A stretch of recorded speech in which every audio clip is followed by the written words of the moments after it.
नमस्कार, सियासी डायलॉग में आपका स्वागत है। आज हम बात करेंगे कैसे भारत ने जुलाई में अपनी अर्थव्यवस्था और डिजिटल पेमेंट सिस्टम के साथ नया इतिहास बनाया।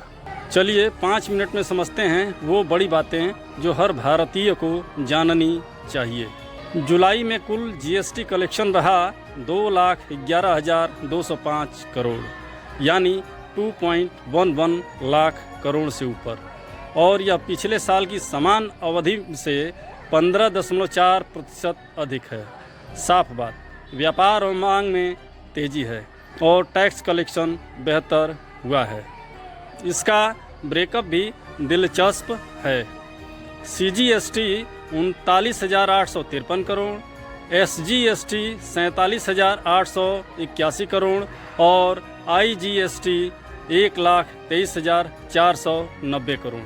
रिफंड्स के बाद नेट कलेक्शन रहा 1,81,237 करोड़, जो साल दर साल 15.8% बढ़ा है। और वित्त वर्ष की पहली 4 महीनों में कुल जीएसटी 8.42 लाख करोड़ पर पहुंचा, 10% की वृद्धि के साथ। एक और संकेतक है, यात्री वाहनों की बिक्री में 33% की उछाल आई। इसका मतलब मध्यम वर्ग की क्रय शक्ति लौट रही है। यह रियल इकोनॉमी के लिए अच्छे संकेत हैं। अब जरा डिजिटल पेमेंट की बात कर लेते हैं। यूपीआई ने जुलाई में रिकॉर्ड तोड़ दिया है।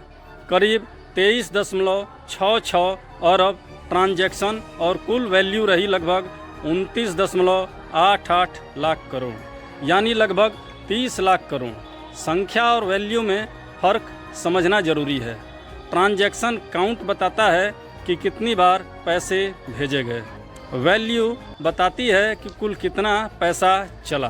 दोनों ही बेहद प्रभावशाली हैं।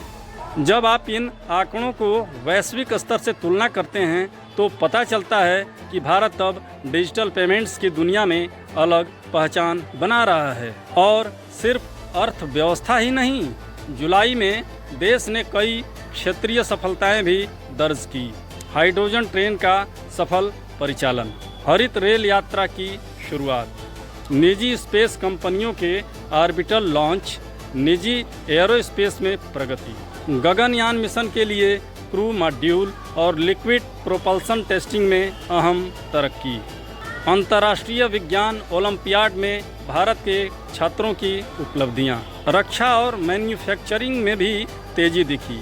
IDEX के तहत 550 से ऊपर प्रोटोटाइप और तकनीकी अनुबंध पूरे हुए, रक्षा निर्यात बढ़े और सेमीकंडक्टर प्लांट्स में उपकरण इंस्टॉलेशन का काम आगे बढ़ा।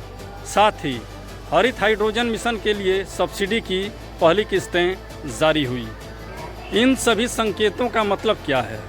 सरल भाषा में, भारतीय अर्थव्यवस्था केवल न्यूमेरिकल ग्रोथ ही नहीं दिखा रही, बल्कि टेक्नोलॉजी ड्रिवन परिवर्तन और आत्मनिर्भरता की दिशा में भी मजबूती दिखा रही है। डिजिटल साक्षरता आम आदमी की रोज़मर्रा की ज़िंदगी में गहराई से उतर रही है। अगर आपको यह वीडियो उपयोगी लगा हो तो सियासी डायलॉग को लाइक, शेयर, कमेंट और फॉलो ज़रूर करें।